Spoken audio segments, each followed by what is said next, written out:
Halo semua, balik lagi bareng gue Fian Rafael. Dan seperti biasa di video kali ini gue bakalan lanjutin alur cerita yang sebelumnya pernah gue upload. Dan nggak kerasa juga gue udah sampai ke session 29 dari kelanjutan alur cerita Battle Trog Devon ini, yaitu Benua Kaisar. Dan tanpa banyak basa-basi, yuk kita langsung check this out aja alur ceritanya.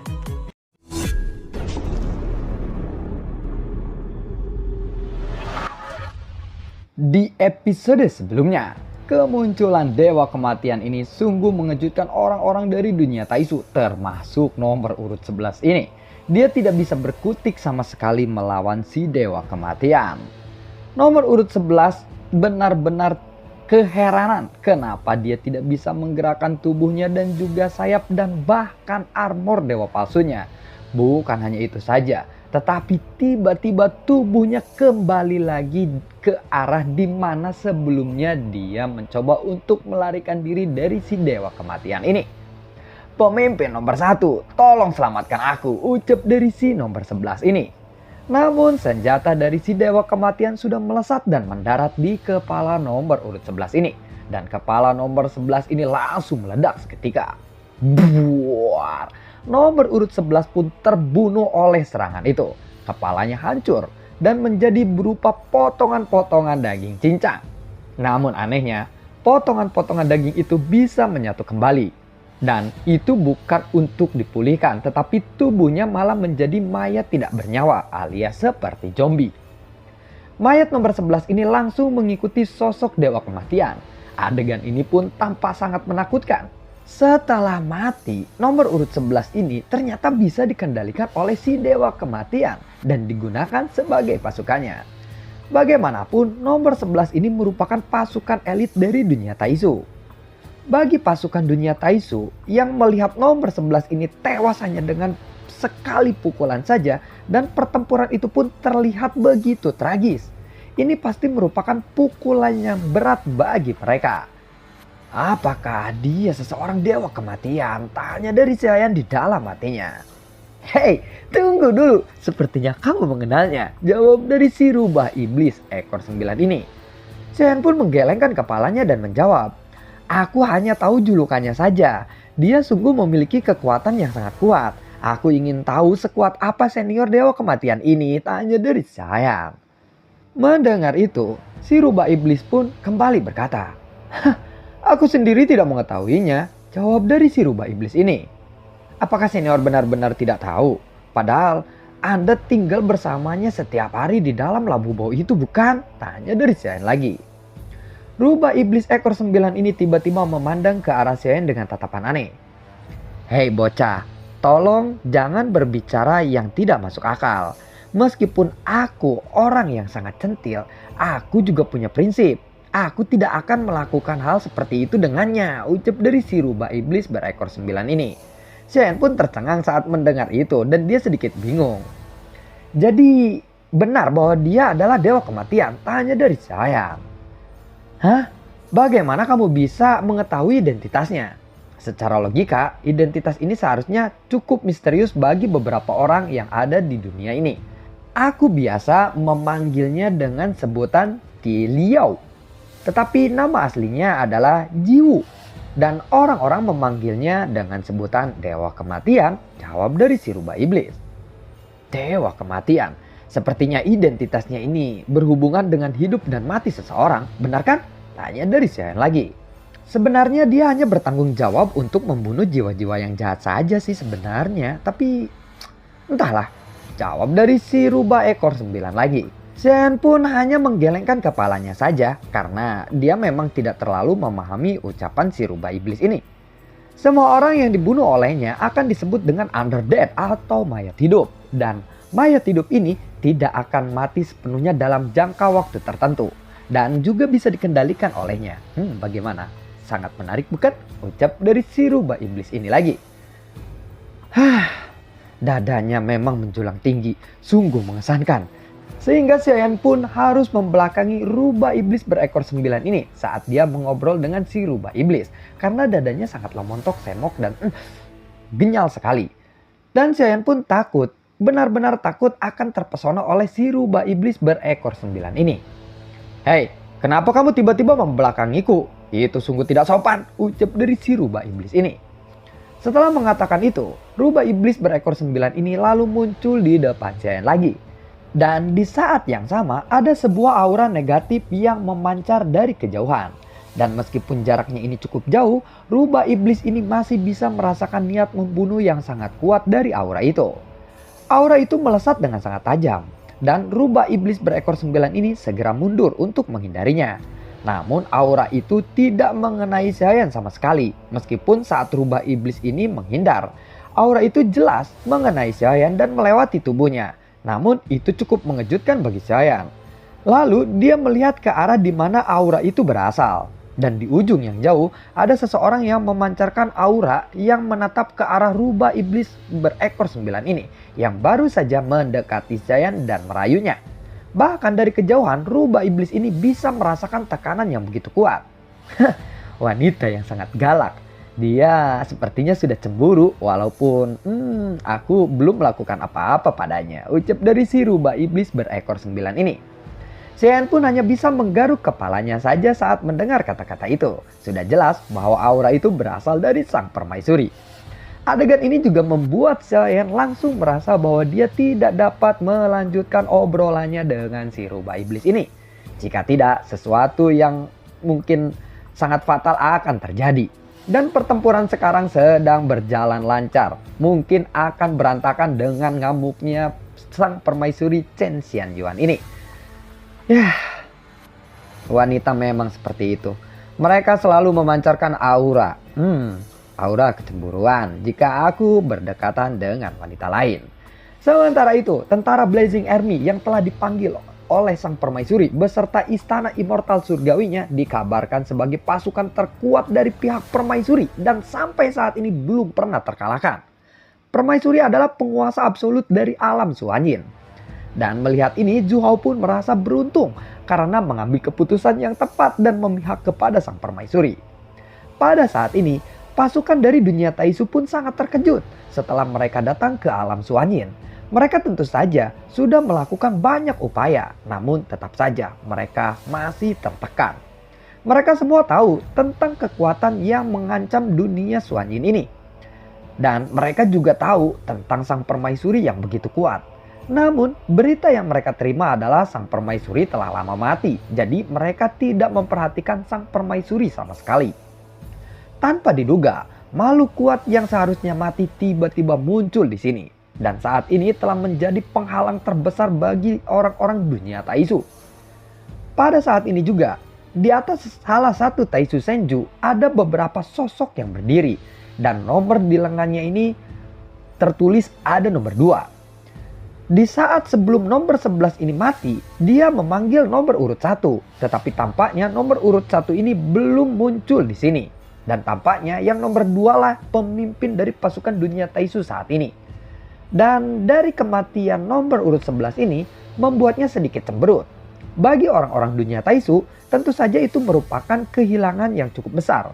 Dan armor dewa palsu milik nomor 11 ini setelah dia mati tidak bisa diambil begitu saja. Padahal Xiaoyan sangat ingin mendapatkan armor dewa palsu yang lebih kuat seperti milik nomor 11 ini.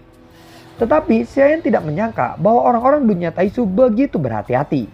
Tidak hanya itu saja, Xiaoyan juga menemukan bahwa hal yang sama juga terjadi di medan peperangan. Setelah orang-orang dari dunia Taisu ini mati, di dalam pertempurannya, tubuh mereka memang binasa. Tetapi armor dewa palsu milik mereka langsung kembali ke arah Taisu Senju untuk menghilang dalam sekejap. Jadi, armor dewa palsu milik nomor 11 ini tiba-tiba diambil kembali oleh Taisu Senju. Dan akhirnya Xiaoyan tidak bisa mendapatkan armor dewa palsu nomor urut 11 ini. Jelas dengan ini juga orang-orang dari dunia Taisu menggunakan beberapa cara untuk mengambil kembali armornya. Hal ini menunjukkan bahwa orang-orang dari dunia Taisu sangatlah mementingkan armor dewa palsunya. Justru karena itulah setelah Xiaoyan membunuh petarung-petarung dari dunia Taisu sebelumnya. Namun kenapa petarung-petarung dari dunia Taisu ini seolah-olah kembali hidup lagi? Karena sebenarnya armor dewa palsu bisa digunakan kembali oleh orang-orang dari dunia Taisu yang sebelumnya telah mati, dan mereka memproduksi orang-orang atau tentara mereka sendiri lewat embrio yang ada di Taisu Senju. Maka kalau mereka mati, armor dewa palsunya terus kembali keambil oleh orang-orang dunia Taisu, maka tentara itu akan bisa hidup lagi. Setelah nomor 11 ini tewas di dalam pertempuran sebelumnya, pada saat yang sama ada sosok yang melesat. Dan di lengannya ada nomor 11 juga. Armor dewa palsu ternyata bisa diwariskan ke petarung dunia Taisu yang baru. Selama armor dewa palsu itu masih ada di pihak dunia Taisu, maka nomor 11 ini tidak akan pernah kosong. Aku rasa pertarungan seperti ini akan memakan banyak korban dan sumber daya. Kita harus menghindari pemborosan sumber daya untuk pertempuran seperti ini, ucap dari si nomor 2. Namun, perang ini tidak bisa dihindari. Permaisuri masih belum mati. Selama dia masih hidup, dia pasti akan memimpin seluruh pasukan alam Suanjin untuk melawan kita. Dan tampaknya lebih dari 50% petarung immortality yang berada di alam Suanjin telah tiba di sini. Selama kita bisa menangani mereka sekarang, mereka juga pasti akan banyak kehilangan sumber dayanya. Dan petarung-petarung yang kuatnya juga akan habis, ucap dari si nomor 3 ini yang berada tepat di sebelah nomor 2. Nomor 3 juga rupanya tidak memakai pelindung wajah. Dia memperlihatkan wajahnya yang sangat cantik dan indah, terutama di bagian rambut berwarna pirang dan mata berwarna emas. Berapa banyak petarung immortality yang bisa kita bunuh sekarang? Sepertinya sumber daya yang digunakan untuk membunuh mereka semua juga tidaklah sebanding dengan apa yang kita dapatkan. Dan itu hanya dapat mengurangi beberapa kerugian akibat perang ini saja, ucap dari si nomor 2. Ya, aku rasa itu sudah cukup lumayan. Selama kita masih berada di alam Suanjin, perang ini tidak akan bisa dihindari, jawab dari si nomor 3. Dan perlu diketahui bahwa nomor 3 ini adalah seseorang wanita. Alis nomor 2 ini tiba-tiba berdenyut. Dia jelas tidak ingin berperang di dalam pertempuran ini. Dan di matanya, membunuh orang-orang dari alam Suanjin ini merupakan sebuah pemborosan sumber daya saja. Masalah ini memang harus diselesaikan sesegera mungkin, untuk menghindari kerugian yang lebih besar untuk dunia Taisu. Seolah-olah dia sedang memikirkan cara untuk segera menyelesaikan perang ini dengan lebih cepat lagi. Kamu bisa langsung menggunakan sinar penghancur dari Taisu Senju. 50 sinar penghancur sudah cukup untuk menghancurkan semua orang yang ada di sini. Namun konsumsinya akan lebih besar lagi. Tetapi ini juga merupakan metode paling sederhana untuk saat ini, jawab dari si nomor 3. Tidak, aku rasa mereka hanya sekelompok sampah saja. 50 sinar penghancur dari Taisu Senju masih terlalu mahal untuk menghancurkan mereka semua. Aku rasa itu tidak perlu dilakukan untuk saat ini, jawab dari si nomor 2 sambil menggelengkan kepalanya. Lihatlah permaisuri di seberang sana. Orang-orang ini semuanya dipanggil oleh sang permaisuri. Jika dia bisa kita bunuh, moral mereka pasti akan hancur, ucap dari si nomor 4 yang tiba-tiba ikut nimbrung dan berbicara di sana. Nomor 4 ini memiliki rambut pirang pendek dan ada bekas luka di wajahnya. Jadi kita harus menyerang sang permaisuri terlebih dahulu? Itu rencana yang bagus. Karena kamu telah menyarankan itu, jadi sepertinya kamu yang memenuhi syarat untuk melakukan tugas itu. Bagaimana? Tanya dari si nomor 2. Setelah mendengar perintah itu, nomor 4 pun langsung bersiap untuk mengambil tindakan sesegera mungkin. Tetapi sebelum dia mengambil tindakan, apakah kamu memahami kekuatan dari sang permaisuri? Tanya dari nomor 2 ini sambil melihat ke arah nomor 4 lagi. Yang terlihat saat ini ingin mencoba bertarung dengan sang permaisuri secara langsung. Bodohnya si nomor 4 ini. Mendengar itu nomor 4 pun langsung tertegun. Karena memang hanya sedikit informasi saja tentang orang-orang dari dunia Taisu yang mungkin membahas tentang sang permaisuri. Dan tidak ada lagi informasi-informasi yang didapatkan oleh mereka tentang sang permaisuri sejak diberitakan bahwa dia telah mati. Lagi pula, sebelum melihat sang permaisuri dengan mata kepalanya sendiri, mereka semua mengira bahwa sang permaisuri memang sudah lama mati. Jadi tidak ada yang mengetahui informasi tentang sang permaisuri. Dan masih butuh banyak waktu untuk mereka bisa mengenal sang permaisuri lebih dalam lagi. Aku memberitahumu sekarang. Kabarnya kekuatan sang permaisuri ini telah mencapai immortality para dewa. Apakah kamu pikir kamu bisa melawannya dengan kekuatanmu saat ini, bodoh? Ucap dari si nomor 2 ini. Saat mendengar kata-kata itu, dia mendengar kata-kata immortality para dewa. Nomor 4 pun langsung terdiam dan dia tidak bisa berkata apa-apa lagi. Namun setelah nomor 2 ini mengatakan itu, wajah cantik si nomor 3 ini tampak kebingungan. Matanya yang indah penuh dengan pikiran yang sangat rumit sekarang.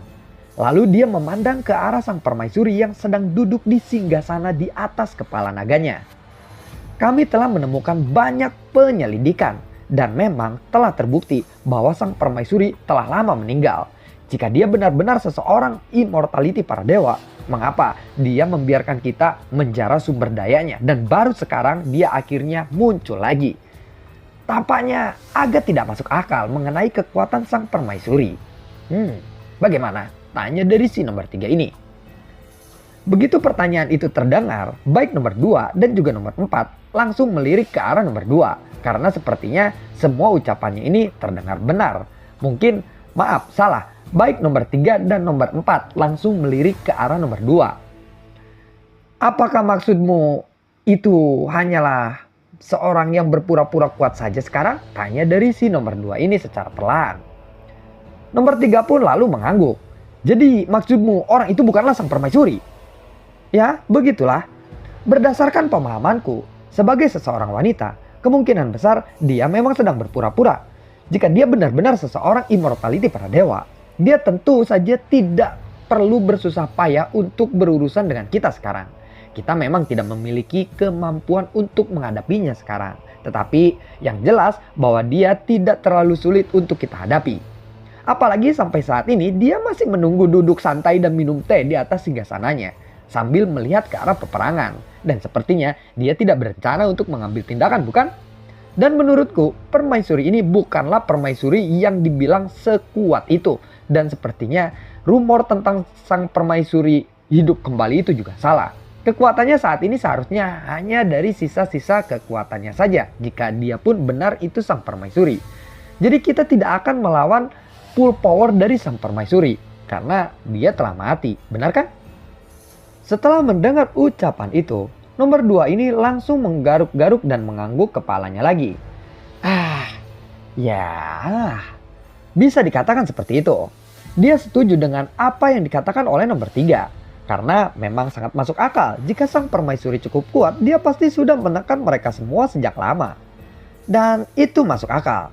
Sekarang, siapa di antara kalian berdua yang akan mencobanya? Jika memang benar apa yang dikatakan oleh nomor 3 ini, kita akan segera mendapatkan jawabannya setelah kita mencobanya. Bagaimana? Tanya dari si nomor 2. Setelah berbicara seperti itu, dia langsung melihat ke arah nomor 3 dan juga nomor 4. Dan mereka juga melihat ke arah para bawahannya yang saat ini masih berada di belakang mereka. Orang-orang di belakang mereka juga merupakan pasukan elit atau pasukan terkuat dari dunia Taisu yang ada di tempat ini. Dan mereka juga menggunakan armor dewa palsu yang paling kuat. Dan jika memang benar apa yang dikatakan oleh nomor urut 3 ini, maka sepertinya perang ini tidak akan lagi berada di jalan buntu. Seperti ada titik terangnya setelah mengalahkan sang permaisuri.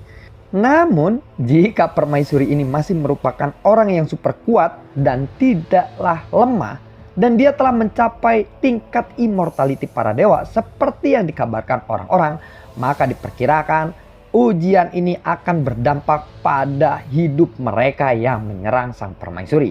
Otomatis jika mereka melakukan coba-coba dan ternyata permaisuri ini masih berkekuatan immortality para dewa, rata yang menyerangnya. Resikonya benar-benar sangatlah tinggi. Dan meskipun nomor 4 ini sangat ingin mencobanya, dia masih memilih untuk tinggal diam saja. Lagi pula, tidak ada yang menjamin bahwa sang permaisuri ini memang telah mati dan tidak memiliki kekuatan immortality para dewa lagi. Dan tidak ada yang menjawab perkataan dari si nomor 2 ini, yaitu nomor 3, nomor 4, dan nomor seterusnya. Tidak ada yang menjawab bahwa atau mengajukan bahwa mereka oke baiklah aku akan menyerang sang permaisuri. Ya jelas saja karena memang tidak ada yang berani untuk melangkah maju menguji kekuatan dari sang permaisuri sendiri. Sepertinya tidak ada yang mau bertindak di antara kalian. Karena metode ini mungkin tidak akan berhasil, bukan? Jadi mari kita pikirkan metode lain saja, ucap dari si nomor 2 ini saat mengetahui bahwa nomor urut 3 dan juga 4 tidak menjawabnya. Dan lalu bagaimanakah kelanjutan ceritanya? Akankah sang permaisuri ini jadi dicoba-coba, wah parah sekali ya. Itu Chen Xianyuan ya, jangan salah guys ya.